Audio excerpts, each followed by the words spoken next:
বন্দে পুরুষোত্তমম। পরম প্রেমময় শ্রী শ্রী ঠাকুরের চরণে আমার শতকোটি প্রণাম।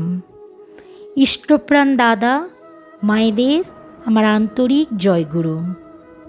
ইষ্টভৃতি সম্পর্কে বিশ্বকবি রবীন্দ্রনাথ ঠাকুর যা বলেছিলেন, এই ইষ্টভৃতি প্রসঙ্গে বিশ্বকবি রবীন্দ্রনাথ ঠাকুরের একটি মন্তব্য বিশেষ প্রণিধানযোগ্য। এই ঋষিকবি জীবনে ইষ্টভৃতিরূপ মহাযজ্ঞের মাহাত্ম্য অনুভব করেই বোধহয় মন্তব্য করেছিলেন, সংসারের মাঝখানে থেকে অন্তত একটা মঙ্গলের যজ্ঞ আরম্ভ করে দাও। সেই মঙ্গল যজ্ঞের জন্য তোমার ভাণ্ডারের একটা অতি ছোট দরজাও যদি খুলে রাখো, তাহলে দেখবে আজ যে অনভ্যাসের দ্বারে একটু টান দিতে গেলেই আর্তনাদ করে উঠছে, যার মরচে পড়া তালায় চাবি ঘুরছে না, ক্রমেই তা খোলা অতি সহজ ব্যাপারের মতো হয়ে উঠবে। একটি শুভ উপলক্ষে ত্যাগ আরম্ভ হয়ে তা ক্রমশই বিস্তৃত হতে থাকবে।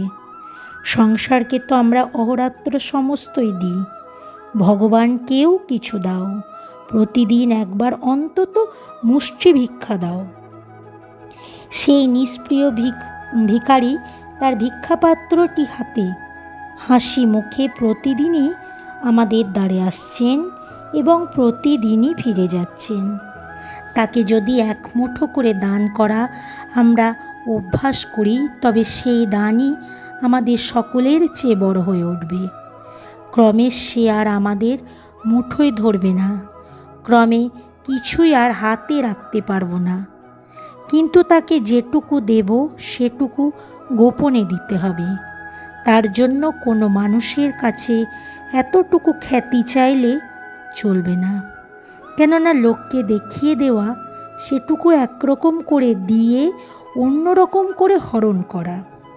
সেই মহাভিক্ষুককে যা দিতে হবে তা অল্প হলেও নিঃশেষ দেওয়া চাই। তার হিসেব রাখলে চলবে না, তার রসিদ চাইলে চলবে না।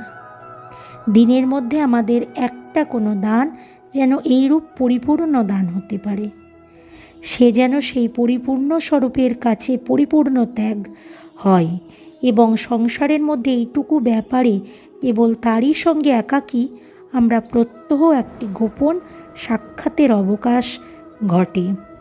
কবিগুরু যে নিষ্পৃহ ভিখারি মহাভিক্ষুক আর পরিপূর্ণ স্বরূপের কথা বলেছেন, তিনি আর কেউ নন, বর্তমান যুগোপযোগী পুরুষোত্তম সদ্গুরুই সেই তিনি। জয় গুরু।